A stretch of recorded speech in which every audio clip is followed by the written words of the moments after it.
ආයුබෝවන් ගොරකාන චරිත හා කුසලතා සංවර්ධන මධ්‍යස්ථානය පොල්ගොඩ නදිය අසබඩ පිහිටි නිසා කඩුලාන පරිසරයකටද උරුමකම් කියනවා. ඉතින් මේ පරිසරයෙන් අපිට ලබා ගන්න පුළුවන් රසවත් පළතුරක් වෙත තමයි අද අපේ අවධානය යොමු වුනේ. ඒ තමයි කිරළ. මේ කිරළ පානය සකස් කර සේවාලාභීන්ට ලබා දීමට කාර්ය මණ්ඩලයට මේ දිනවල කටයුතු කරනවා.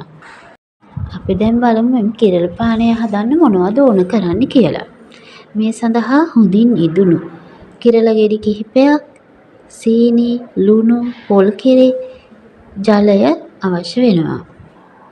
මුලින්ම අපි කිරළ ගෙඩියේ මේ උඩ කොටස ඉවත් කරලා දෙකට කපලා පොත්ත පිටින්ම වාචනයකට පොඩි කරලා දාගන්න.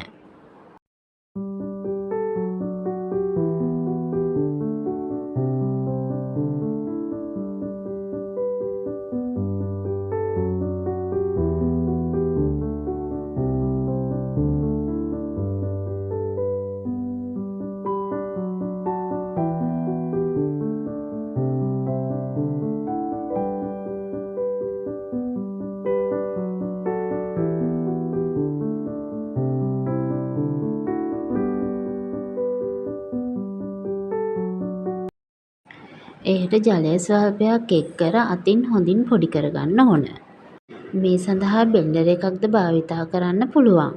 බෙන්ඩර් එකක් භාවිතා කරනවා නම් කපාගත් කිරළ ගෙඩියේ මැද කොටස හැන්දක් ආධාරයෙන් ඉවත් කරගන්න. මේ ආකාරයට පොඩි කරගත් කිරළ ටික වෙනත් භාජනයකට අපි පෙරා ගන්න ඕන.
අපි පෙරාගත් කිරළ ටිකට පොල් කිරි, සීනි, ලුණු අවශ්‍ය පරිදි එක් කරගෙන හොඳින් දිය කරගන්න.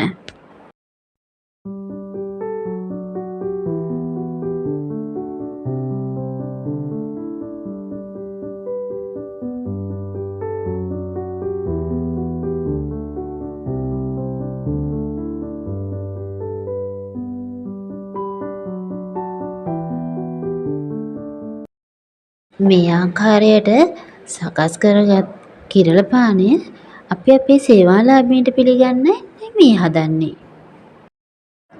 කිරළ පානය තුළින් ඇඟ සිසිල් කරනවා වගේම අපේ ශරීරයට අවශ්‍ය විටමින් C ලබා දීම සිදු කරනවා. සමේ පැහැපත් බව රැක ගැනීම, හිස කෙස් වර්ධනයට, ප්‍රතිශක්තිකරණ පද්ධතිය ශක්තිමත් කිරීම වැනි පෝෂණ ගුණ සමුදායකින් අනුවන වෙනවා වගේම තමයි වකුගඩු රෝග, දියවැඩියාව, ආර්ත්‍රයිටිස් වැනි රෝග සඳහාද දිව ඔසුවක් ලෙසයි මෙම පානය සලකන්නේ.